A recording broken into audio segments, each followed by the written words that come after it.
Hello everyone, welcome to our YouTube channel JK latest info. तो यहाँ पर आज हम मेंस्ट्रुएशन का पार्ट 3 स्टार्ट करने जा रहे हैं।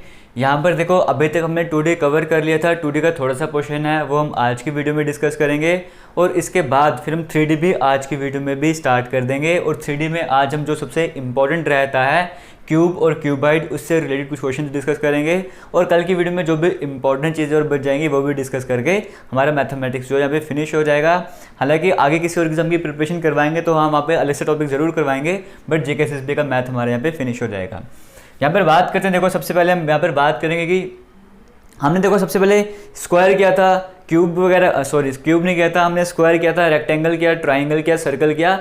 सबसे इंपॉर्टेंट जो 2D में यही पार्ट आते हैं और सबसे जो इंपॉर्टेंट क्वेश्चंस आपके बनते हैं वो यहीं से बनते हैं। तो इन चारों के जितने भी फॉर्मूलाज कराए थे, जितने भी टाइप के क्वेश्चंस करवाए थे, सभी अच्छे से कवर कर लेना, जितने भी करवाए थे, और प्रैक्टिस भी करते रहना अपने हिसाब से। जो भी बुक्स वगैरह आपके पास, वहाँ से प्रैक्टिस करते रहना। अब हम कुछ और कर लेते हैं आज 2D में, फिर 2D को फिनिश करते हैं। जैसे हम सबसे पहले यहाँ पर बात करें तो यहाँ पर आपको देखने को मिल रहा होगा, एक रोम्बस की बात करते हैं। रोम्बस क्या है? ये भी एक 4 साइड वाली फिगर है ना, आपको दिख रहा होगा। इस साइड को मैंने ए लिखा है, फिर इस साइड को भी ए लिखा हुआ है, इस साइड को भी ए लिखा है और इस साइड को भी ए लिखा हुआ है। तो उसका मतलब क्या हुआ कि रोम्बस की सभी जो साइड्स हैं वो कैसी होती हैं? वो सभी के सभी साइड इक्वल होती हैं। स्क्वायर में भी यही था, सभी साइड्स इक्वल थी, और यहाँ पर भी यही है, सभी साइड्स इक्वल हैं।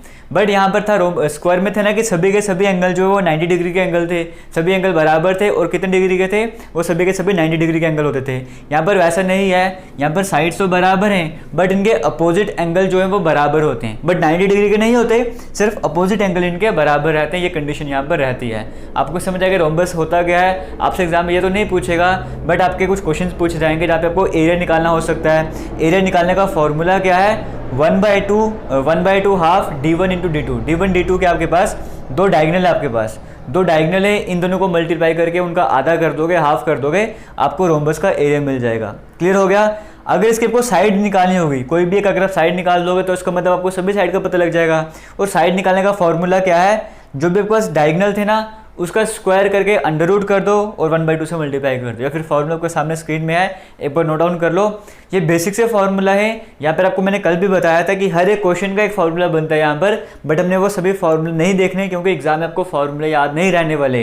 जो बेसिक फॉर्मूले हैं ना, जो बेस है, ये तो आपको याद करने ही करने पड़ेंगे, इसके बिना काम नहीं चलने वाला, ठीक है। और पैरामीटर तो आपको पता ही है। पैरामीटर का मतलब क्या? सभी साइड का सम करना है, तो 4 टाइम्स ए कर लो, आपको पैरामीटर निकल के आ जाएगा।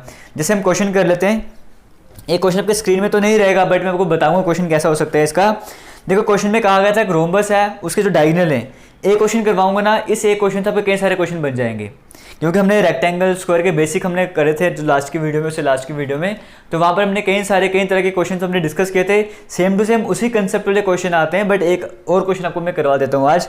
यहाँ पर कहा गया है, हमने ट्रेपेजियम में कवर कर लिया है। यहाँ पर कहा गया रोम्बस है, उसके जो डायगनल्स हैं वो किस रेशो में है? कोई रोम्बस है, उसके जो डायगनल है वो 2:3 के रेशो में। हालांकि इस तरह के क्वेश्चन भी करवा चुका हूं मैं, यहाँ पर आप रिलेट कर लोगे। कोई रोम्बस है, उसकी जो डायगनल है वो कहा गया 2:3 की रेशो में है, इतना कंफर्म हो गया। फिर कहा गया है, और इस जो हमारे पास रोम्बस है ना, इसका एरिया भी आपको दिया हुआ है। इसका एरिया कितना है? ये आपको डायगनल की रेशो दिया है, और एरिया को कहा गया, इसका एरिया कितना है? इसका एरिया जो है 1200 मीटर स्क्वायर है। इस रोम्बस का उसने आपको एरिया भी दे दिया और डायगनल की रेशो भी दे दी है, ठीक है। फिर कहा है कि बताओ इस जो रोम्बस है हमारे पास, इसकी साइड कितनी होगी? वो साइड यहाँ पर आपको बतानी थी। जो आपके पास यहाँ पे रोम्बस है, इसकी आपको साइड जो है वो बतानी थी। कैसे करोगे? अब देखो, साइड निकालने का आपको पता है ना, साइड निकालने के लिए आपको क्या चाहिए? आपको डायगनल का पता होना चाहिए। अगर आपको साइड चाहिए तो साइड निकालने के लिए आपको डायगनल का पता होना चाहिए, मतलब d1 और d2 का आपको पता होना चाहिए। जब हम क्वेश्चन में देखेंगे, हमें d1 और d2 की रेशो दी है, हमें यहाँ पर d1 और d2 की रेशो दी है। d1 और d2 क्या है वो नहीं दिए हुए, और ऐसे क्वेश्चन में रेशो प्रोपोर्शन में स्टार्ट किए थे और अभी तक करते ही जा रहे हैं। जब भी आपको रेशो गिवन होगी ना, तो d1 आपकी रेशो 2:3 है, आप d1 को 2x मान के चलो और d2 को 3x मान के चलो। समझ गए? इसका मतलब समझते हो ना कि x का कुछ पार्ट है 2, उस तरह से हम लेके चलते हैं। बस आपको मैंने रेशियो प्रोपोर्शन में भी समझाया था, सेम कंसेप्ट लेके चलना। कहीं पर भी रेशियो वगैरह होगी ना, तो उसकी वैल्यू को 2x मान लिया करना। अगर यहाँ पे 3 है, इसको 3x मान लिया करना। मतलब हमारे पास जो डायगोनल d1 है उसकी वैल्यू 2x है, जो डायगोनल d2 है उसकी वैल्यू हमारे पास 3x है।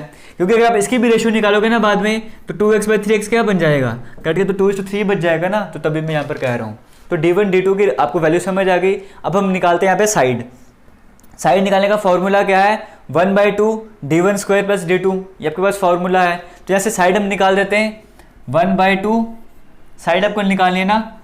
हाँ ठीक है, एक चीज़ यहाँ पे और करनी पड़ेगी, आप डायरेक्टली यहाँ से 2x वगैरह करके भी निकाल सकते हैं। हम एक तरीका और यहाँ पे करते हैं, आपको मैं डायरेक्टली साइड की वैल्यू निकाल देता हूँ कि साइड की जो वैल्यू है वो कैसे कैलकुलेट करते हैं। एक तरीका सिंपल से समझ लो, यहाँ से आपको क्या हो जाएगा, आपको डायगोनल की जो एग्जैक्ट वैल्यू वही पता लग जाएगी। आपको एरिया गिवन है ना, एरिया का फॉर्मूला क्या होता है, 1/2 D1 इंटू D2, ये फॉर्मूला होता है, क्लियर है। एरिया में गिवन है 1200 मीटर स्क्वायर, इसको हम किसके बराबर इक्वेट कर देते हैं, 1/2 इंटू D1 हमने देखा है, D1 हमारे पास क्या है 2x, D2 हमारे पास क्या है 3x। इतना क्लियर हो गया, किसी तरह यहाँ पे डाउट नहीं रहेगा। इसको अगर सॉल्व करना चाहते हो, ये 2 और ये 2 कैंसिल हो जाएगा, तो हमारे पास क्या बच जाएगा 3x²। यहाँ से भी अगर काटना चाहूँ 3 को 1 से काट सकता हूँ मैं, तो 3 को मैं 400 से काट दूंगा तो 1200 बच जाएगा। तो मेरे पास यहाँ पे क्या आ जाएगा, यहाँ पर मेरे पास x² आ जाएगा और यहाँ पे 400 आ जाएगा। क्लियर हो गया, मुझे सिर्फ x की वैल्यू चाहिए, तो स्क्वायर यहाँ पर आ जाएगा, तो ये अंडर रूट बन जाएगा। तो यहाँ से x अगर मैं कैलकुलेट करना चाहूँगा तो x मेरे पास क्या आ जाएगा, x मेरे पास 20 आ जाएगा। यहाँ तक कि बेसिक कैलकुलेशन है, इतनी कैलकुलेशन तो आपकी स्ट्रांग हो ही गई होगी। अगर आपकी कैलकुलेशन वीक थी, क्योंकि अगर आपने स्टार्टिंग से वीडियोस देखी हैं, इस तरह की कैलकुलेशन मैंने बड़ी करवाई है, तो इसलिए मैं थोड़ा ज़्यादा बिल्कुल जीरो लेवल से नहीं कर रहा, अभी भी है इजी लेवल है, बट एक स्टेप छोड़ के भी कर रहा हूँ यहाँ पे, ठीक है। x = 20 आपको समझ आ गया, कैसे आया, समझ आ गया। अब आपके पास x की वैल्यू आ गई ना, तो आप क्या 2x नहीं बता सकते, 2x आप बता सकते हो, 2 को x से मल्टीप्लाई करना है, मतलब 2 को 20 से मल्टीप्लाई कर लो, तो D1 मेरे पास कितना आ जाएगा, D1 मेरे पास आ जाएगा 40। D1 की वैल्यू आ गई। D2 की बात करें, D2 हमारे पास क्या 3 × x, D2 हमारे पास 3 × x है ना, तो 3 को आप 20 से मल्टीप्लाई करो, 60 आ जाएगा। D2 हमारे पास आ गया 60। D1 भी हमारे पास आ गया है और D2 भी अब हमारे पास आ चुका है। अब क्या टेंशन है, अब आपको साइड निकालनी है ना, अब आराम से आप साइड निकाल सकते हो। कैसे निकालोगे, 1/2 कर दिया, अंडर रूट ऑफ D1 का स्क्वायर प्लस D2 का स्क्वायर। D1 का स्क्वायर मतलब 40 का स्क्वायर करना है, 40 का स्क्वायर क्या हो जाएगा 1600 कर देना है, प्लस D2 के स्क्वायर की बात करें, D2 आपके पास क्या है 60 है, 60 का स्क्वायर करोगे 3600 आ जाएगा। क्लियर हो गया, इसको सॉल्व करना है, 1/2 अंडर रूट में हमारे पास क्या आ जाएगा 3000, 4000, 46 और 52, 5200 हमारे पास आ जाएगा। यहाँ तक किसी तरह का आपको डाउट नहीं रहा होगा, ठीक है। अब आगे इसको कैसे सॉल्व करना है, 1/2 अगर मैं इसको ब्रेक करना चाहूँ, 20 को अगर मैं 20 से मल्टीप्लाई करूँ, 20 को अगर 20 से मैं मल्टीप्लाई करूँ तो मेरे पास 400 आ जाएगा। आप ये फिर सिंपल याद रखो, 2 को अब 2 से मल्टीप्लाई करोगे 4 आ जाएगा। 4 को अगर आप 13 से मल्टीप्लाई करते हो, 4 को अगर आप 13 से मल्टीप्लाई करते हो तो 52 आ जाएगा ना। तो यानी कि मैंने 20 को 20 से मल्टीप्लाई किया, 400 आ गया, उसको मैं 13 से मल्टीप्लाई करूँगा, 5200 आ जाएगा। अगर आपको लगता है कि इन चीज़ों के बारे में कैसे पता लगे, कैसे इसको ब्रेक वगैरह करना है, तो एक तो आपके पास तरीके ऑप्शंस की हेल्प से ब्रेक करो इसको, वो हो सकता है, और दूसरा है प्रैक्टिस। क्योंकि अगर हम बात करेंगे ना, यहाँ पे हमारे जो मेंसुरेशन वगैरह चैप्टर है, यहाँ पर पूरा खेल ही स्क्वायर रूट का, क्यूब रूट का, इन चीज़ों को खेल है। आपने प्रैक्टिस करोगे तो आपको अपने आप आ जाएगा, और एग्जाम में जो क्वेश्चंस होते हैं ना वो कॉमन वाले आते हैं। ऐसे क्वेश्चन जो ज़्यादा डिफिकल्ट वगैरह नहीं होंगे, जिनको आप इजीली ब्रेक कर सकते हो, वैसे क्वेश्चन वहाँ पर आते हैं। 20 को 20 से मल्टीप्लाई किया 400, मैंने 20 को छोड़ दिया, मैंने 2 को 2 से मल्टीप्लाई किया 4 को 13 से मल्टीप्लाई किया 52 मेरे पास आ रहा था। और सिंपल करना चाहते थे ना, यहाँ पे डिफिकल्टी रहती है, 2 को 2 से मल्टीप्लाई करो, फिर उसको 2 से मल्टीप्लाई करो, ऐसे करके चेक कर सकते हो, वहाँ से भी आंसर आ सकते हैं। अब यहाँ पर मैं बात करूँगा, ये 20 का स्क्वायर बन जाएगा ना, 20 × 20 क्या हो जाएगा, ये हमारे पास 20 का स्क्वायर बन जाएगा। क्लियर हो गया, तो 20 का स्क्वायर जब बाहर आएगा तो वो सिंपल 20 बच जाएगा, और अंदर मेरे पास √13 बच जाएगा। क्लियर हो गया, ये कट के 10 हो जाएगा, तो मेरे पास आंसर क्या आ जाएगा 10√3 मेरे पास साइड आ जाएगी। तो यहाँ पर ऑप्शन से कुछ, यहाँ पर ऑप्शन तो थे नहीं यहाँ पर, बट हमारे पास आंसर यहाँ पर क्या आ जाएगा, हमारे पास यहाँ पर जो आंसर है वो 10√13 हमारे पास यहाँ पे करेक्ट आंसर आ जाएगा, ये मेरे पास साइड आ जाएगी। हो सकता है इस क्वेश्चन में वो आपको बोल देता साइड की बजाय, वो आपको ये बोलता कि बताओ इसकी ये क्या होगी, वो बोलते बताओ इसका पैरामीटर क्या होगा। आपको साइड का पता लग गया ना, तो पैरामीटर नहीं निकाल सकते, 4 से मल्टीप्लाई करने का पैरामीटर भी आपके पास आ जाएगा। इतना क्लियर हो गया। तो यहाँ पर क्या होता है, हो सकता है आपके एग्जाम में क्वेश्चन सिंपल करने के लिए, क्योंकि यहाँ पे टाइम थोड़ा कंज्यूम होता है, यहाँ पर वो आपको डायगोनल की डायरेक्ट वैल्यू दे दे। आपको बोले कोई रोम्बस है, उसकी डायगोनल ये है और एरिया ये है, आपको साइड बतानी है, तो कितना ईजी हो जाएगा आपके लिए। डायगोनल की वैल्यू पहले ही दे दी है, ये सारे स्टेप गायब हो गए, आपको सिर्फ ये स्टेप फॉलो करना है। कभी ऐसा भी हो सकता है, मतलब समझ लो क्वेश्चन घुमा के दे सकता है, कभी हो सकता है आपको पैरामीटर दिया होगा और बोलेगा एरिया निकालो, तो सिंपल है p/4 कर देना। समझ गए ना कैसे घुमाएगा। हमने रोम्बस जो स्टार्टिंग में क्वेश्चन डिस्कस किए थे उसी तरह के कुछ क्वेश्चन हैं, बिल्कुल बेसिक क्वेश्चन था। आगे चले हम, जैसे यहाँ पे कुछ कैटेगरी है, इसके फॉर्मूले देख लो, क्वेश्चन आप अपने लेवल पे कर लेना, जैसे हमने करवाया था ना उसी लेवल के क्वेश्चन होंगे, इतना इंपॉर्टेंट है नहीं। मैं आपको बता देता हूँ इसके क्वेश्चन कैसे पूछे जा सकते हैं। जैसे हमने डिस्कस किया रोम्बस, अगर हम पैरेललोग्राम की बात करें, आपको स्क्रीन में दिख रहा है क्या? आपको स्क्रीन में दिख रहा है? साफ से नहीं दिख रहा होगा। अगर मैं इस तरह से एक पैरेललोग्राम बना दूँ, ठीक है, ये थोड़ा जल्दी में बना रहा हूँ, चलो। अगर मैं एक पैरेललोग्राम बना दूँ इस तरह से, ये मेरे पास मान के चलो एक पैरेललोग्राम है, ठीक है। पैरेललोग्राम में अभी भी टेढ़ा बना हुआ है। पैरेललोग्राम में होता क्या है, जो भी अपोजिट साइड होती है ना, पैरेललोग्राम मतलब पैरेलल, अपोजिट साइड पैरेलल भी होती हैं और इक्वल भी होती हैं। अपोजिट साइड पैरेलल भी होंगी और इक्वल भी होंगी, क्लियर हो गया। और यहाँ पर भी आता है कि जो अपोजिट एंगल है ना वो इक्वल रहते हैं, बट 90 डिग्री के नहीं होते। बस यहाँ पर क्या था, यहाँ पे सभी के सभी साइड जो इक्वल थी, यहाँ पर सिर्फ अपोजिट साइड पैरेलल और इक्वल होती हैं। अब यहाँ पे इसकी हाइट निकालना चाहोगे तो इसकी हाइट बन जाएगी ना, इसको बेस मान के चल सकते हो, ठीक है। इसका एरिया निकालने का फॉर्मूला क्या है, इसका एरिया निकालना है तो बेस इंटू हाइट कर लो। ये जो बेस है इसको इस हाइट से मल्टीप्लाई कर लो, इस पैरेललोग्राम का एरिया निकल जाएगा। और यहाँ पे क्या पैरीमीटर है, पैरीमीटर का फॉर्मूला हो जाएगा 2 × a+b। ये आपके पास ए ये वाली साइड मान के चलो और बी ये मान के चलो, इस तरह से आप इसका पैरामीटर निकाल सकते हो। आपके एग्जाम में क्वेश्चन कैसे आएंगे, आपको एरिया गिवन होगा, आपको पैरामीटर निकालना होगा, वो आप काम कर सकते हो। या फिर आपको दोनों साइड्स गिवन होंगी, आपको दोनों साइड्स गिवन होंगी तो आपसे वो एरिया पूछ लेगा या फिर आपको कुछ पैरामीटर वगैरह पूछ लेगा। इस तरह से क्वेश्चन बनेंगे, बिल्कुल बेसिक। मतलब इसको आप एक स्क्वायर मान के चलो, रेक्टेंगल मान के चलो, उस कैटेगरी के जो हमने क्वेश्चन डिस्कस किए थे ना, सेम टू सेम वही क्वेश्चन यहाँ पर भी इंप्लीमेंट हो जाएंगे। बस आपको फॉर्मूलाज याद रखने हैं। और आपके एग्जाम में जो क्वेश्चन आगे बता रहा हूँ, स्क्वायर, क्यूब या triangle, circle, cube, cuboid, cylinder, cone वगैरह, यहाँ से क्वेश्चन बनेंगे। यहाँ से बड़े कम चांस आने के क्वेश्चन के, बट फिर भी आ जाएगा ना। तो यहाँ से रोम्बस आ सकता है, ट्रेपेजियम आ सकता है, यहाँ से बिल्कुल बेसिक सा क्वेश्चन आएगा। अब यहाँ पे बात करें हम हेक्सागन की बात करें, हेक्सागन में क्या 6 साइड वाली फिगर है, सभी के सभी साइड बराबर रहते हैं। इसका एरिया निकालने का फॉर्मूला ये है, एरिया को 3√2/2a²। तो यहाँ पे बस ए आपके पास क्या साइड है, आपको फॉर्मूला याद रखना पड़ेगा। पैरामीटर कैसे निकालोगे, सभी साइड को ऐड कर दो, 6 × a कर दो, पैरामीटर निकल जाएगा, ठीक है। आपको एग्जाम में दिया हुआ है, पैरामीटर दिया हुआ है, आपको बोले कि साइड निकाल के बताओ, तो साइड आप निकाल दोगे ना, सिंपल सा फॉर्मूला है। आपको यहाँ पे साइड गिवन है, आपको निकालना है एरिया, नहीं निकाल सकते, निकाल दोगे, एरिया का फॉर्मूला आपके पास है। या आपको एरिया गिवन है तो साइड तो निकाल सकते हो। इस तरह से क्वेश्चन पूछेगा, कोई डिफिकल्ट क्वेश्चन यहाँ पर नहीं पूछेगा। मुझे उम्मीद है अगर आपने पहले 2 वीडियोस देख लिए ना, तो उसके बाद जब आप इस वीडियो में आए हो आपको समझ आ रहा होगा मैं किस तरह के क्वेश्चन की बात कर रहा हूँ। जैसे यहाँ पे जो एक इंपॉर्टेंट क्वेश्चन बनता था ना, वो मैंने आपको से बताया।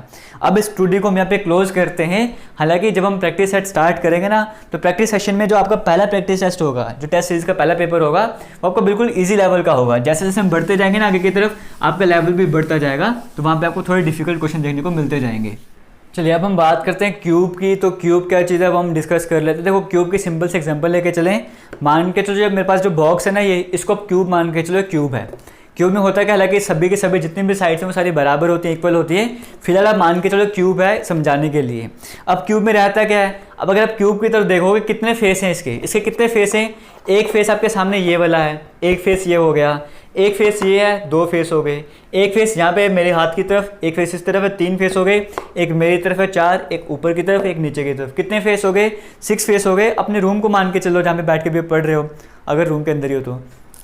एक इस तरफ वाली दीवार होगी, एक इस तरफ वाली, एक वहाँ वाली, एक यहाँ वाली, 4 दीवारें ये हो गई, 5 और 6 छत, और अगर वो फ्लोर है, फर्श है, वो भी हो गया और रूफ भी हो गया। कितने हो गए, 6 हो गई ना, 6 दीवारें होगी। मतलब 4 दीवारों ऊपर अप और डाउन की बात करूँ, टोटल 6 चीज़ हो गई। तो 6 फेस हो गए आपके पास यहाँ पे क्यूब के।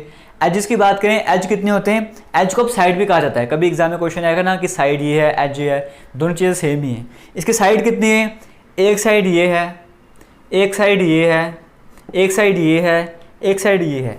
4 साइड इस तरफ हो गई। वैसे 4 साइड जो हैं वो इस तरफ भी होंगी, वैसी जो 4 साइड हैं वो यहाँ पर भी होंगी। 8 साइड ये हो गई, और बाकी बात करें, एक ये साइड हो गई 9, नीचे की तरफ होगी 10, वैसे 2 यहाँ पर भी हो जाएंगे 12। 12 साइड है हमारे पास किसकी, क्यूब की। क्यूब की बोलो, क्यूबाइड की बोलो, 6 फेस हो गए और 12 हमारे पास क्या हो गए, 12 हमारे पास एजेस हो गए। अब हम बात करते हैं वर्टिसेस की। वर्टिस कितने इसके, वर्टेक्स कितने, एक ये है, एक ये है, एक ये, 4 ये वर्टेक्स हो गए। और कौन से, और इस तरफ वाले 4, और इस तरफ भी 4 होंगे ना, 4 ये और 4 ये वाले, 8 इसके वर्टेक्स हो गए। क्लियर हो गया। बेसिक सी चीज़ है, आपको वैसे बताना चाहता था, अगर किसी को कन्फ्यूजन वगैरह रहता है तो उसके कन्फ्यूजन यहाँ पे दूर करना चाहता था। इतना समझ आ गया। अब क्यूब होता क्या है आपको समझ आ गया ना।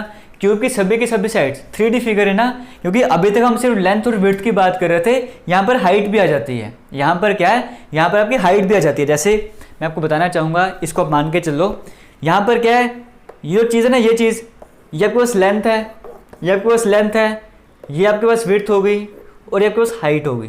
जैसे अपने घर के एग्जांपल लो, रूम के एग्जांपल ले लो, आपको ये बेस मान के चलो, मतलब इसको फ्लोर मान के चलो, फर्श मान के चलो, जो नीचे वाली सरफेस है, इसमें एक साइड आपको लेंथ दिखेगी, एक साइड विड्थ दिखेगी। अगर सिर्फ ये वाला पोर्शन होता आप उसको 2D बोलते, बट यहाँ पे हाइट भी तो आ गई है, दीवारें भी तो आ गई हैं घर की, है ना, तो हाइट भी आ गई, तीसरी डायमेंशन भी आ गई है। पहले 2 ही डायमेंशन थी, अब तीसरी डायमेंशन भी आ गई है, इसलिए 3D फिगर्स को बोलते हैं। क्यूब के केस में क्या होता है, चाहे लेंथ की बात करो, चाहे विड्थ की बात करो, चाहे हाइट की बात करो, सभी के सभी सेम ही होती हैं। अगर लेंथ 5 सेंटीमीटर है, विड्थ भी 5 होगी, हाइट भी 5 होगी। क्लियर हो गया। ये होता है क्यूब। और क्यूबाइड में क्या होता है, डिफरेंस दोनों में पता क्या है, क्यूब में सभी की सभी साइड्स इक्वल होती हैं, और क्यूबाइड की बात करें इसमें अलग होती हैं, लेंथ अलग है, विड्थ अलग है, इसमें हाइट अलग है। समझ गए, इतना समझ आपको आ गया होगा। हालांकि जहाँ पे जो मैंने क्यूब और क्यूबाइड बनाया वो थोड़े से टिल्ड से हो गए, थोड़े से नाराज़ हो गए, तो कोई बात नहीं। अब हम बात करते हैं फॉर्मूलेस का, डिस्कस कर लेते हैं। अब यहाँ पर भी क्वेश्चन कैसे बनेंगे, जैसे हमने रेक्टेंगल स्क्वायर में किया था ना, उसी तरह के क्वेश्चन यहाँ पर भी बनते हैं। इसका जो वॉल्यूम होता है, अब वॉल्यूम क्या है, इसकी कैपेसिटी कितनी है। मान के चलो को टैंक चाहिए, आपने एक टैंक बनाना है, किसी में पानी वगैरह भरना है, ठीक है, तो आप देखोगे उस टैंक की कैपेसिटी कितनी है, मतलब उस टैंक में कितना पानी भर सकते हो। इसका मतलब क्या है, आपको उसकी वॉल्यूम कैलकुलेट करनी पड़ेगी ना। तो वॉल्यूम कैसे कैलकुलेट करोगे, वॉल्यूम कैलकुलेट करने का फॉर्मूला है ए क्यूब। इतना क्लियर हो गया। वॉल्यूम कैलकुलेट करने का फॉर्मूला क्या है, ए क्यूब। समझ के, मतलब जो भी साइड होगी उसको क्यूब कर दो, वॉल्यूम निकल जाएगी। अब हम क्वेश्चंस करेंगे।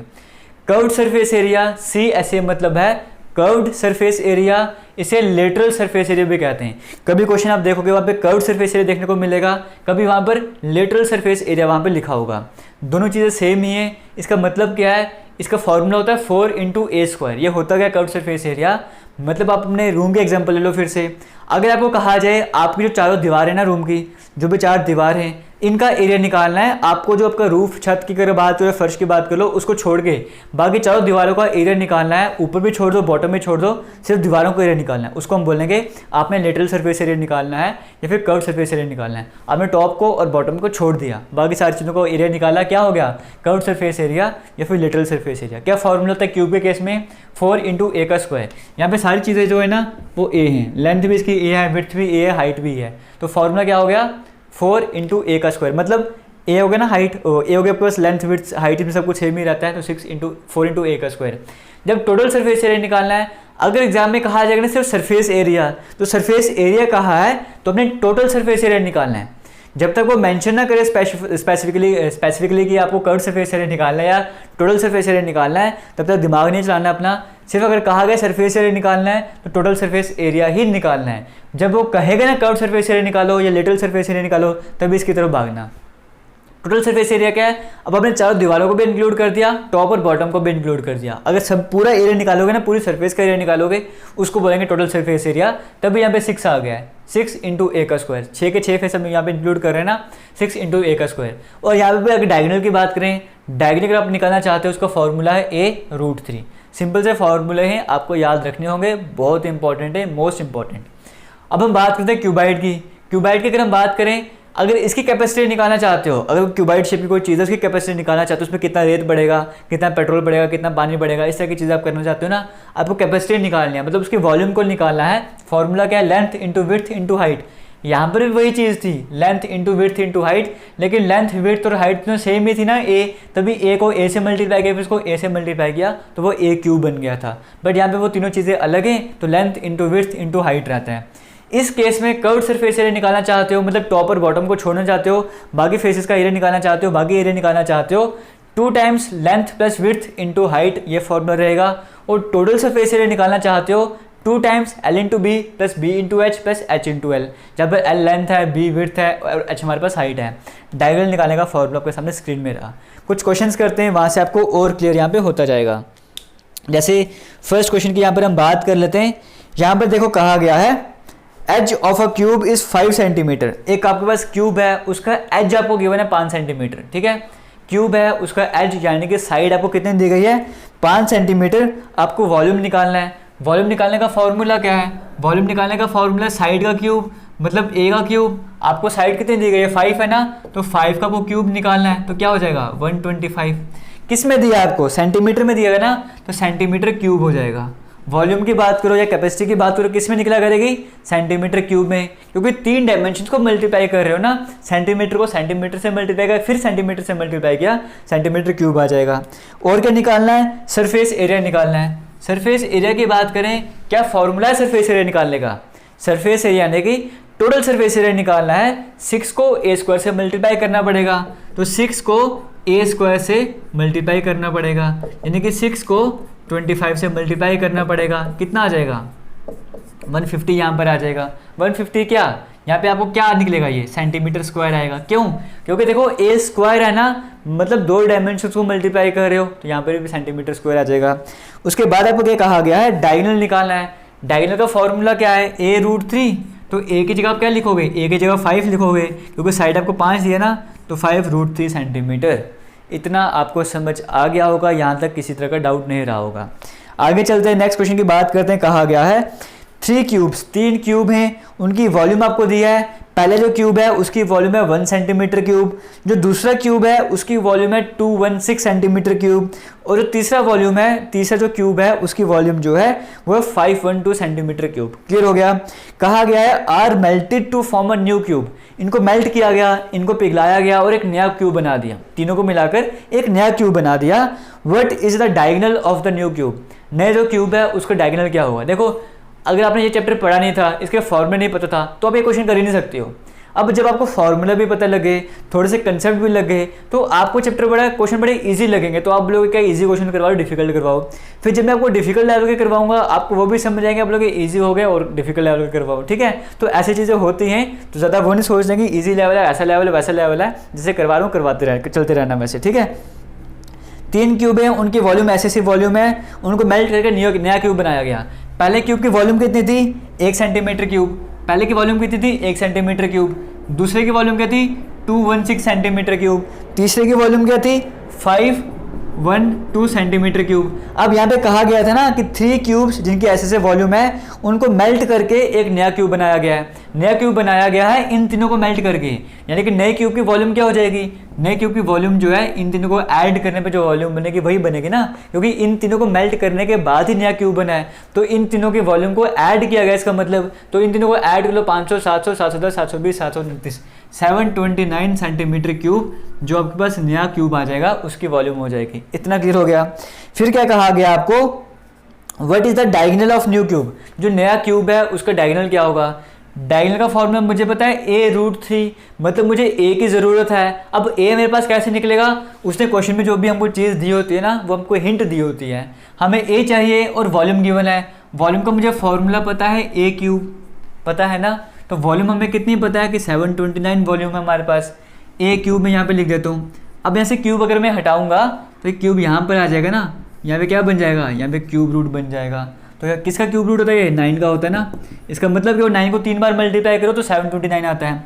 अगर आपको डिफिकल्ट लगता है ना ये क्यूब रूट वगैरह निकालना, तो मैं आपको बताना चाहूँगा कम से कम भी 20 तक के क्यूब रूट, स्क्वायर या फिर क्यूब वगैरह आपको मैंने जो 19 था ना, पहला सेशन जो था हमारा मैथमेटिक्स का, वहीं पर मैंने आपको बोल दिया था कि 20 तक के टेबल वगैरह याद कर लो, स्क्वायर याद कर लो, क्यूब याद कर लो, क्यूब रूट याद कर लो, स्क्वायर रूट याद करो, आपके बड़े काम आएंगे। आज आपको समझ भी आ रहा होगा, ठीक है। तो ए आपके पास 9 आ गया। अब जब आपके पास ए 9 आ गया तो डायगोनल निकालना था ना, यहाँ पे आपको डायगोनल निकालना था। तो डायगोनल तो आप निकाल ही सकते हो, ए की जगह आप 9 लिख दो और √3 साथ में लिखना पड़ेगा, ये भी काम खत्म हो गया। आगे चलते हैं, नेक्स्ट क्वेश्चन की बात करते हैं। कहा गया था surface area of A cube is 864 centimetre square. कोई आपके पास क्यूब है, इस बार आपको उसका सरफेस एरिया दे दिया है। सरफेस एरिया देने का मतलब समझते हो ना, टोटल सरफेस एरिया आपको दिया है। आपको टोटल सरफेस एरिया बोल दिया है, कितना है वो आपको 864 सेंटीमीटर स्क्वायर बोल दिया है। तो बताओ उसकी वॉल्यूम क्या होगी। अब वॉल्यूम निकालने के लिए आपको क्या चाहिए, ए क्यूब। वॉल्यूम निकालने के लिए आपको क्या चाहिए, ए चाहिए ना, ए निकलेगा तभी तो ए क्यूब निकलेगा। अब ए निकाले कैसे, आपको उसने टोटल सरफेस एरिया दिया है ना, 6a² की वैल्यू उसने दी है आपको। टोटल सरफेस एरिया उसने कितना दिया आपको, उसने कहा है टोटल सरफेस एरिया जो है वो यहाँ पर 864 है। 864 है टोटल सरफेस एरिया उसने आपको दिया है 864। यहाँ से क्या ए की वैल्यू नहीं निकाल सकते, हम निकाल सकते हैं। ये 6 यहाँ पे डिवाइड हो जाएगा, तो इसको हम यहाँ पर डिवाइड कर देते हैं। इसको जब हम सॉल्व करेंगे तो हमारे पास क्या आ जाएगा, 6 को 1 से काटो 6, 26 बन जाएगा। 6 को 4 से काटो 24, फिर 24, 6 को 4 से काटो 24, यानी कि ए स्क्वायर हमारे पास 144 आ जाएगा। जब ए स्क्वायर हमारे पास 144 आ गया है तो ए की वैल्यू नहीं आ सकती क्या, ए हमारे पास कितना आ जाएगा, ए हमारे पास आ जाएगा 12। स्क्वायर रूट 144 क्या होता है, 12 ही होता है ना। 12 को 12 से मल्टीप्लाई करोगे तो भी 144 आता है। तो ए हमारे पास 12 आ गया। अब आपको क्या करना है, आपको वॉल्यूम निकालनी है ना, यहाँ पे ऑप्शंस वगैरह तो है नहीं, यहाँ पे वॉल्यूम निकाल लेते हैं। 12 का क्यूब करना पड़ेगा। 12 का क्यूब कितना होता है आप बता दो, वही जो आपका आंसर होगा ना, जो 12 का क्यूब होगा वही आंसर होगा। अपने कमेंट सेक्शन में कमेंट करके बताना है। आगे चलते हैं, नेक्स्ट क्वेश्चन की बात करते हैं। देखो मुझे उम्मीद है कि आप सभी ने ना कम से कम 20 तक के क्यूब या 20 तक के स्क्वायर अभी तक याद कर लिए होंगे, टेबल आपके काम आ गए होंगे। क्यों, अगर आप एग्जाम में ऐसे जाओगे ना कि 13 को 15 से कहीं पे मल्टीप्लाई करें, 13 को 15 से मल्टीप्लाई करते रहोगे, टाइम वेस्ट होगा। अगर मान के चलो यहाँ पर आपको इसको करने में 20 क्वेश्चन मैथमेटिक्स के आएंगे ना, 20 क्वेश्चन आएंगे, और वैसे 20 क्वेश्चन रीजनिंग में भी आएंगे।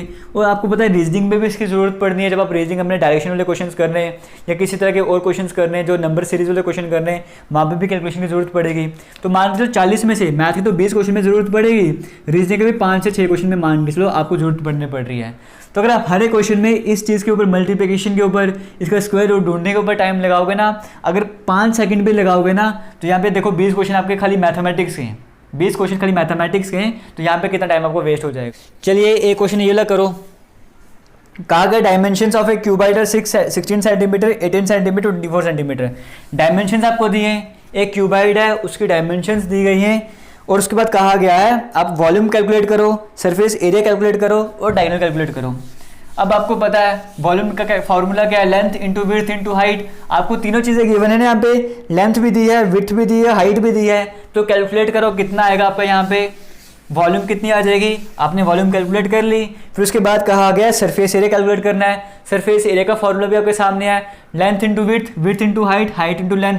सबको चीज़ें गिवन है ना, तो आप टोटल सरफेस एरिया भी निकाल दोगे। सरफेस एरिया का मतलब total surface area. Diagonal calculate करना है तो लेंथ विड्थ हाइट की जरूरत है, सब कुछ आपको पता है, तो डायगोनल भी तो इससे कैलकुलेट कर लोगे। तो ये क्वेश्चन आपके लिए होम टास्क है, इस क्वेश्चन को आपने करना है। बिल्कुल बेसिक सा क्वेश्चन है बट हाई इंपॉर्टेंट। आगे चलते हैं, नेक्स्ट क्वेश्चन के ऊपर हम यहाँ पे बात कर लेते हैं। अब ये देखिए क्वेश्चन आपके सामने स्क्रीन में यहाँ पर कहा गया है, how many 6 metre cubes can be cut from a cuboid measuring 36 metre into 15 metre into 8 metre. यहाँ पर क्या क्यूबाइड आपको गिवन है, उसकी डायमेंशंस दी गई हैं, मतलब लेंथ भी दी है, विड्थ भी दी है, हाइट भी दिया है, और कहा गया बताओ अगर हमने इसमें से क्यूब कट करने, कुछ क्यूब कट करने और क्यूब की डायमेंशन गिवन है, उस क्यूब की साइड 6 मीटर होनी चाहिए, तो कितने क्यूब आप इस क्यूबाइड से निकाल सकते हो, ऐसे कहा गया। या इस तरह के क्वेश्चन में तो आपके पास एक रूम वगैरह है, उसकी डायमेंशन दे दी, लेंथ इतनी है, विड्थ इतनी है, हाइट इतनी है, उसमें आपने क्या करना है, कुछ ब्रिक्स रखनी है, कोई टायर के डब्बे रखने वगैरह, वो क्यूब शेप के, और क्यूब के आपको साइज दे दिया, क्यूब का साइज इतना है, तो बताओ कितने क्यूब उस रूम में आ सकते हैं, वो कितने ब्रिक्स या कितने वो टाइल वगैरह इस रूम में आ सकते हैं। सेम कंसेप्ट रहने वाला है। सिंपल सा फंडा आपने क्या करना होता है, यहाँ पे आपको कभी भी नंबर कैलकुलेट करना होगा ना, ऐसे केसेस में क्या करना, सिंपल सा यह है भी ये ना कि ऊपर की तरफ क्या करोगे, आप पूरी वॉल्यूम निकालोगे क्यूबाइड की, वॉल्यूम निकालोगे क्यूबाइड की, डिवाइड कर दोगे क्यूब की वॉल्यूम से, डिवाइड कर दो क्यूब की वॉल्यूम से, आपको आंसर मिल जाएगा। समझ के क्या करना है, टोटल जो आपको क्यूबाइड है ना, इसकी आप वॉल्यूम निकाल दो, आप वॉल्यूम निकाल दोगे, और डिवाइड किससे करोगे, फिर जो आपको सिंबल छोटी सी चीज़ कही होगी ना, यहाँ पे सिंबल क्यूब कहा था, तो डिवाइड करोगे क्यूब की वॉल्यूम से। एग्जांपल लेके चलते हैं, इस केस में बात करें, आपको पहले क्या निकालना पड़ेगा, क्यूबाइड की वॉल्यूम निकालनी पड़ेगी। क्यूबाइड की वॉल्यूम आपके पास क्या, length into width into height, और डायमेंशन आपको यहाँ पर गिवन है, डायमेंशन आपको यहाँ पर दी गई है 36 मीटर इंटू, फिर आपको दिया गया यहाँ पे 15 मीटर इंटू, और क्या दिया गया आपको 8 मीटर। ये आपको दे दी क्यूबाइड की डायमेंशंस। डिवाइड करोगे किससे, जो छोटी चीज़ है, छोटी चीज़ आपके पास क्या है, क्यूब है ना यहाँ पे, तो क्यूब का वॉल्यूम का फॉर्मूला क्या होता है, 6 का क्यूब, 6 मीटर साइड गिवन है ना, तो 6 का क्यूब लिखना है, तो मैं ऐसे यहाँ पर कर लेता हूँ, ठीक है, कैलकुलेशन सॉल्व करने के लिए। तो 6 को 1 से काट लो, 6 को 6 से काट लो, कट जाएगा। ये कट जाएगा और ये कट जाएगा। स्कोर काटना चाहोगे 3 को 2 से काट लो, 3 को 5 से काट लो, ठीक है, 2 को 1 से काट लो, 2 को 4 से काट लो, तो 20 आ जाएगा। मतलब इस क्यूबाइड से आप 20 क्यूब निकाल सकते हो, समझ गए ना। अगर आपको रूम वगैरह दिया तो रूम की डायमेंशन होती, आप ऊपर की तरफ क्या करते, रूम का वॉल्यूम वगैरह कैलकुलेट कर लेते, रूम का वॉल्यूम कितना है, और नीचे क्या करते, एक टाइल के डिब्बे का जो वॉल्यूम है वो कैलकुलेट कर लेते, या एक ब्रिक का जो वॉल्यूम है वो कैलकुलेट कर लेते, दोनों को डिवाइड करते, आपके पास आ जाता कि एक रूम में आप कितनी चीज़ें फिट कर सकते हो। समझ गए ना किस तरह के क्वेश्चन है। अब ऐसा नहीं सोचना कि मैंने ये क्वेश्चन करवाया तो और क्वेश्चन नहीं करवाए, सेम टू सेम बोलते, थोड़ा कंसेप्ट यूज़ करना होता है, आपको भी समझना होता है कि ऐसा नहीं हो सकती आपको मैं हर एक टाइप का क्वेश्चन करवाऊंगा। कुछ क्वेश्चन सेम टू सेम होते हैं, बट आपको सोचना पड़ता है उस तरह से कि हाँ क्वेश्चन को कैसे करना है। मुझे उम्मीद है आपको समझ आया होगा। आगे चलते चलो एक क्वेश्चन और कर लेते हैं इस तरह का, फिर आगे बढ़ेंगे नई कैटेगरी की तरफ। देखो यहाँ पर कहा गया है, एक सेकंड रुक जाओ, ठीक है, यहाँ पर देखो कहा गया एक और क्वेश्चन, कहा गया एक ब्रिक है, उसकी जो मेजरमेंट है वो दी गई है। एक ब्रिक है, उसकी आपको मेजरमेंट दी गई है, इतनी मेजरमेंट है उसकी। हाउ मेनी ब्रिक्स, कितनी ब्रिक्स आपको चाहिए, how many BRICS will be required for a wall, एक दीवार की डायमेंशन दी गई है। अब ये भी अगर देखा जाए ना तो इसी कैटेगरी क्वेश्चन है, बस आपको क्वेश्चन पहचानना पड़ता है। कहा गया एक दीवार है, एक दीवार की डायमेंशन दे दी है कि आपको दीवार बनानी है, लेंथ विड्थ हाइट इतनी होनी चाहिए उसकी, ठीक है, वो आपको दे दिया। और एक छोटी सी ब्रिक है, उसका साइज़ भी आपको बता दिया, और कहा गया कि बताओ इस दीवार को बनाने के लिए कितनी ईंटें आपको चाहिए, कितनी ब्रिक्स आपको चाहिए। सेम कंसेप्ट यहाँ पर भी है। तो हम क्या करेंगे, मतलब आपको एक तरह से करना क्या है, आपको नंबर निकालना है ना, नंबर ऑफ ब्रिक्स निकालना है। तो फॉर्मूला आप ये यूज़ कर लेना, ऊपर की तरफ बड़ी वॉल्यूम, नीचे की तरफ छोटी वॉल्यूम। अगर कभी भी कंफ्यूजन रहेगा ना तो इस चीज़ को याद रखना, ऊपर की तरफ बड़ी वॉल्यूम, नीचे की तरफ छोटी वॉल्यूम, बेसिक्स का फंडा यहाँ पर रहता है। बट इस क्वेश्चन को थोड़ा सा ट्रिकी बनाया हुआ, कैसे, यहाँ पर देखो कहा गया, पहले हम क्या करते हैं, टोटल वॉल्यूम निकालते हैं वॉल की। मैंने कहा ना ऊपर की तरफ क्या करेंगे, ऊपर की तरफ हम क्या लिखा करेंगे, जो वॉल्यूम होगी बड़ी चीज़ की, बड़ी चीज़ यहाँ पर क्या है, वॉल है ना, दीवार है, दीवार की वॉल्यूम निकाल देते हैं। आपको डायमेंशंस गिवन 20 मीटर, 2 मीटर और 0.75 मीटर, क्या गिवन है, 20 मीटर, और दूसरी डायमेंशन के गिवन है 22 और 0.75, 22 और 0.75, इस तरह से डायमेंशन गिवन है, ये मैंने लिख दिया, ठीक है। और बात करें नीचे की तरफ क्या आएगी, जो एक ब्रिक थी उसकी डायमेंशन हम निकालेंगे। एक ब्रिक की डायमेंशन आपको गिवन है। अब यहाँ पर क्या है, जो ब्रिक की डायमेंशन है वो सेंटीमीटर में गिवन है। ब्रिक की डायमेंशन किस में गिवन है, सेंटीमीटर में। और जो आपके पास थी ना ये वाली डायमेंशन, ब्रिक की डायमेंशन जो आपके पास यहाँ पे वो सेंटीमीटर में गिवन है। सॉरी, मेरे कहने का मतलब जो दीवार की डायमेंशन है वो मीटर में है, ब्रिक की डायमेंशन सेंटीमीटर में है। अब आपकी अपनी मर्जी है, आप इस मीटर को सेंटीमीटर में चेंज करो या ब्रिक वाले सेंटीमीटर को मीटर में चेंज करो, बट दोनों साइड सेम डायमेंशन रहनी चाहिए। तो मैंने क्या कर दिया, यहाँ पे ब्रिक था ना, ब्रिक हमारे पास मीटर में थी, मैंने इसको सेंटीमीटर में कन्वर्ट करने के लिए क्या कर दिया, इस मीटर को जब मैं सेंटीमीटर में कन्वर्ट करूँगा, इसको मुझे 100 से मल्टीप्लाई करना था, मैंने कर दिया। इसको मुझे 100 से मल्टीप्लाई करना था, मैंने कर दिया। इसको भी मुझे 100 से मल्टीप्लाई करना था, मैंने यहाँ पे कर दिया। मतलब ये सारे डायमेंशंस मेरे पास किस में आ गया, सेंटीमीटर में आ गई हैं। देखो आपको बताना चाहूँगा, आपको पता भी होगा, मैंने आज लिंक शेयर भी किया था हमारे यूट्यूब में, कम्युनिटी जो सेक्शन है ना, वहाँ पर एक वीडियो का लिंक शेयर किया था जहाँ पर आपको बताया था यूनिट्स में किसी भी तरह की प्रॉब्लम होती ना, एक बार वो वाली वीडियो ज़रूर देख लेना, वहाँ से सब कुछ आपको कवर हो जाएगा। यूनिट्स कन्वर्जन में किसी भी तरह का डाउट नहीं रहेगा, सेंटीमीटर को मीटर में चेंज करना, फुट को मीटर में चेंज करना, बड़े मज़े से कर लोगे। आप वैसे यूनिट्स कन्वर्जन लिखोगे ना, सबसे ऊपर आपको मेरे चैनल की वीडियो देखने को मिलेगी। एक चैनल और है मेरा, उसमें वो वीडियो अपलोड की थी, तो वहाँ से आपको वीडियो देखने को मिलेगी, ज़रूर देख लेना अगर यूनिट कन्वर्जन में डाउट रहता है। ऊपर की तरफ तो हमने लिख दिया ना वॉल की डायमेंशंस, वॉल के वॉल्यूम हमने लिख दिया। नीचे की तरफ ब्रिक की वॉल्यूम लिखेंगे, तो ब्रिक की वॉल्यूम का फॉर्मूला क्या है, length into width into height. अब यहाँ पर हम देखते हैं हमारे पास क्या गिवन है, 20, 10 और 7.5, 20, 10 और 7.5 ये हमारे पास यहाँ पे गिवन है, ठीक है। अब मैं यहाँ पे क्या करता हूँ, पॉइंट को हटाने के लिए ना 10 से डिवाइड कर देता हूँ। इसको जब मैं 10 से डिवाइड करूँ, 10 डिवाइड में नीचे आ जाएगा और नीचे वाली चीज़ कट के तो ऊपर चल जाती है, तो ये 10 में यहाँ पे मल्टीप्लाई कर देता हूँ, ठीक है। बिल्कुल जीरो लेवल से स्टार्ट करवा रहा हूँ। 0.75 है ना, यानी कि पॉइंट के बाद 2 डिजिट हैं, मतलब पॉइंट हटाना चाहता हूँ तो डिवाइड करना पड़ेगा 100 से, डिवाइड करना पड़ेगा ना 100 से, तो यहाँ पे मैं 100 से डिवाइड कर देता हूँ, मतलब इसको नीचे की तरफ लेकर आ गया, ठीक है। अब यहाँ पर क्या करना है, सिंपल कैलकुलेशन है, कट करना स्टार्ट कर दो।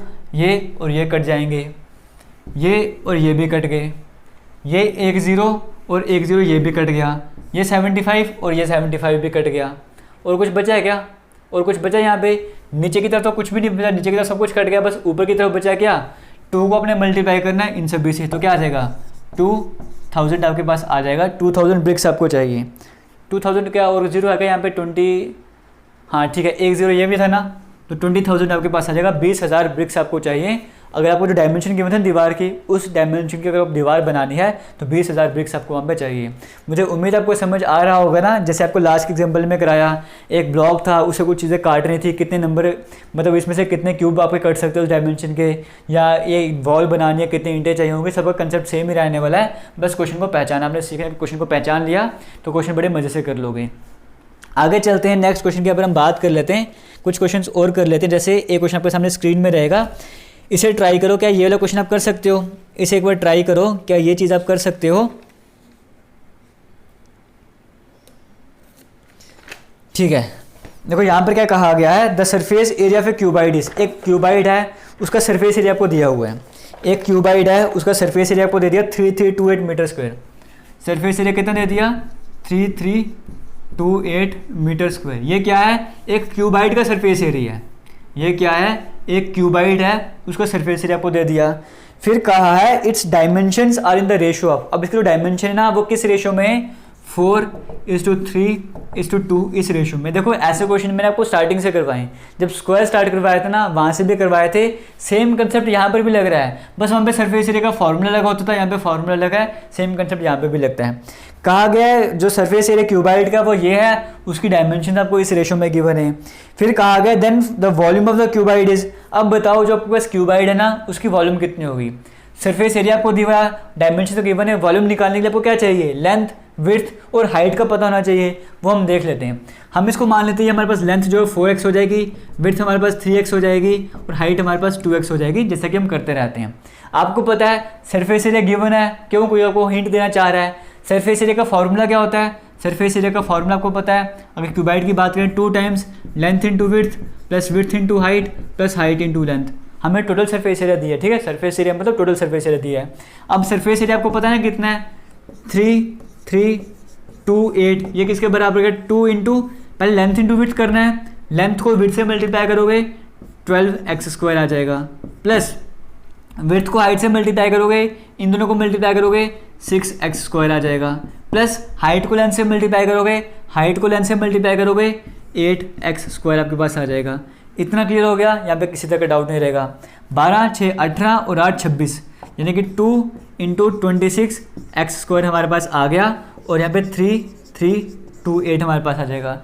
इसको काटना चाहोगे 2 को 1 से काट लो, 2 को 1 से काटो, फिर 13 बन जाएगा, 2 को 6 से मल्टीप्लाई किया, 2 को 6 से मल्टीप्लाई किया, 2 को 4 से मल्टीप्लाई किया, ये किसके बराबर हो जाएगा? 26x स्क्वायर के बराबर हो जाएगा। आपको दिख रहा है यहाँ पे, ज़्यादा नीचे तो नहीं आ रहा, ठीक है। अगर आपको x स्क्वायर कैलकुलेट करना है तो x स्क्वायर किसके बराबर हो जाएगा? 1664 डिवाइड बाई 26 कर लो। क्लियर हो गया? सिंपल 2 के टेबल से काटना स्टार्ट करूँ तो 2 को 13 से मल्टीप्लाई करोगे और 2 को 8 से मल्टीप्लाई करो, 2 को 3 से मल्टीप्लाई करो, 2 को 2 से मल्टीप्लाई करो। इतना क्लियर हो गया? यहाँ पे आगे करना चाहूँगा, 13 को 6 से मल्टीप्लाई कर लो, 78 आ जाएगा, तो 52 आ जाएगा, 13 को 4 से मल्टीप्लाई करो 52 आ जाएगा, तो x स्क्वायर आपके पास क्या आ जाएगा? 64। तो यहाँ से x आपके पास क्या आ जाएगा? x आपके पास 8 आ जाएगा। अब जब आपके पास x 8 आ गया है, इसका मतलब 4x क्या हो जाएगा? 4x क्या हो जाएगा? 4 को 8 से मल्टीप्लाई करो, यानी कि लेंथ आपके पास 32 आ गई है। विड्थ की बात करें 3 इंटू एक्स था, 3 को 8 से मल्टीप्लाई करो, विड्थ आपके पास 24 आ जाएगी। हाइट की बात करें, हाइट 2x थी, 2 को 8 से मल्टीप्लाई करो, हाइट आ जाएगी 16। लेंथ, विड्थ और हाइट तीनों चीज़ें हमारे पास आ चुकी हैं। क्या अब हम वॉल्यूम कैलकुलेट नहीं कर सकते? वॉल्यूम कैलकुलेट करने का फॉर्मूला क्या? लेंथ को विड्थ से मल्टीप्लाई करो, विड्थ को हाइट से मल्टीप्लाई करो, आपके पास आंसर आ जाएगा। कई सारे ऑप्शन आपके सामने स्क्रीन में है, यहाँ पर अब आप इसका बताओ करेक्ट आंसर क्या है। चलो मैं आपको बता देता हूँ, मल्टीप्लाई करने में थोड़ा टाइम लगेगा। तो यहाँ पे क्वेश्चन नंबर कौन सा है? 33। इसका जो करेक्ट आंसर है, इसका जो करेक्ट आंसर है यहाँ पर वो है ऑप्शन नंबर 1 जो रहेगा ना वो यहाँ पे करेक्ट हो जाएगा। जो ऑप्शन नंबर 1 है यहाँ पे वो करेक्ट हो जाएगा। तो आप अपने हिसाब से देख लेना, कैलकुलेशन करके वेरीफाई एक बार कर लेना। लेकिन नेक्स्ट क्वेश्चन आपके सामने स्क्रीन में यहाँ पर कहा गया 3 क्यूब हैं जिनकी साइड, जो क्यूब है ना मतलब सभी साइड बराबर होंगी।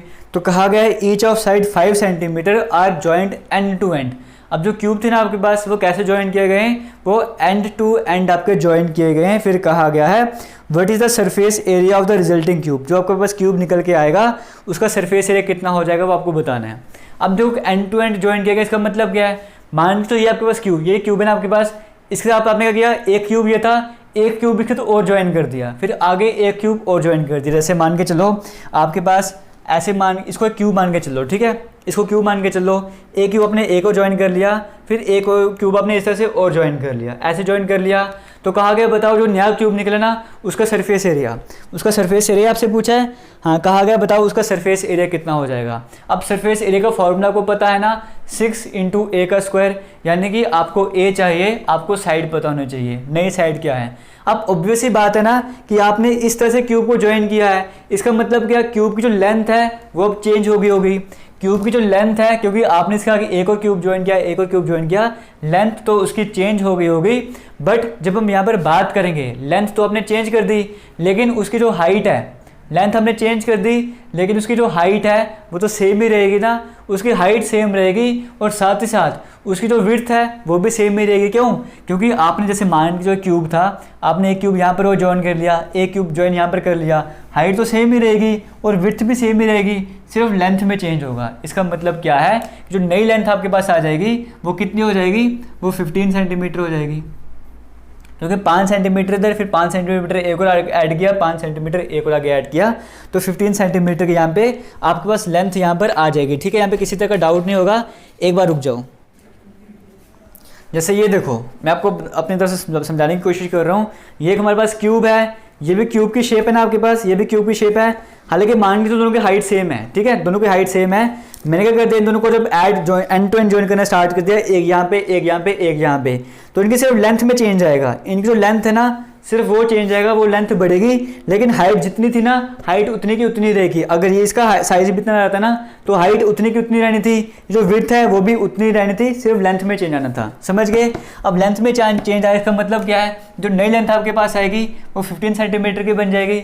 नई लेंथ हमारे पास 15 सेंटीमीटर की बन गई, लेकिन विड्थ तो हमारे पास वही रहेगी, हाइट भी हमारे पास वही रहेगी। क्लियर हो गया? लेंथ वही चेंज हो गया, बाकी सारी चीज़ें जो हैं वो सेम टू सेम ही रहेंगी। अब यहाँ पर हमें करना क्या था, हमें निकालना था वॉल्यूम। अब यहाँ पर देखो, क्यूब का सरफेस एरिया क्या होता है, हमें पता है क्यूब का सरफेस एरिया 6a² होता है। बट अगर आपने ये वाला फॉर्मूला लगा दिया तो क्वेश्चन पर गलत हो जाएगा। आपने सरफेस एरिया निकालना था ना, अब ये क्यूबाइड बन चुका है। क्यों? क्योंकि क्यूब में तो सारी की सारी साइड सेम रहनी चाहिए और यहाँ पे साइड तो सेम है नहीं। इसका मतलब अब यहाँ पे कौन सा फॉर्मूला यूज़ करोगे, यहाँ पे क्यूबाइड का फॉर्मूला यूज़ करोगे, क्योंकि क्यूबाइड में सारी चीज़ें अलग भी होती हैं। तो यहाँ पे फॉर्मूला कैलकुलेट करना क्या करोगे, 2 टाइम्स लेंथ इंटू विड्थ।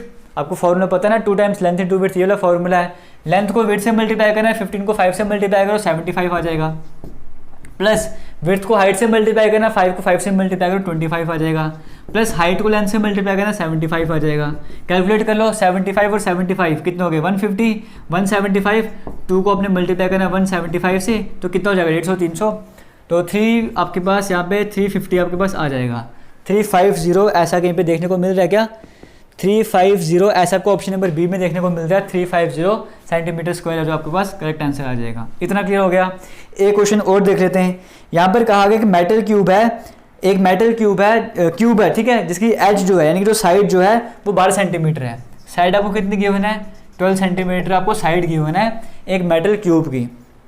फिर क्या कहा गया, इसको मेल्ट किया गया, उसको मेल्ट किया गया and casted into 3 simple cubes. उसको मेल्ट करने के बाद ना 3 छोटे छोटे क्यूब बनाए गए। पहले ये साइड थी, उसको मेल्ट किया और 3 छोटे छोटे क्यूब यहाँ पर बनाए थे।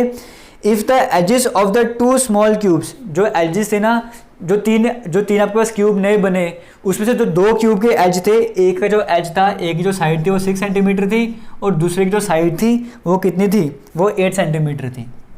इतना क्लियर हो गया?